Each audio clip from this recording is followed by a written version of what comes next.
Hello everyone, it's me Lisa. In today's video I'll be teaching you guys how to use WhatsApp stickers in Instagram. So without any further ado, let's get started. So the first thing you want to do is go to Instagram, open it, and make sure that you're in the right account where you want to keep a story of your WhatsApp stickers. Then what I want to do is scroll left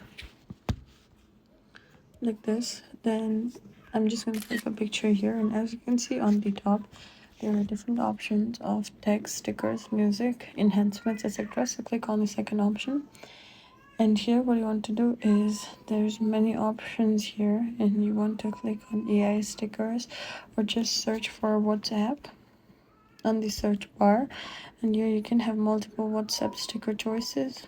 I'll search for another one, and you can select as many as you want and just customize your story. So this is a quick and easy tutorial on how you can use WhatsApp stickers in Instagram. And if you found this video useful, please be sure to like, comment, share, and subscribe. It's me, Elise, signing off. I'll see you in the next one. Thank you for watching, guys.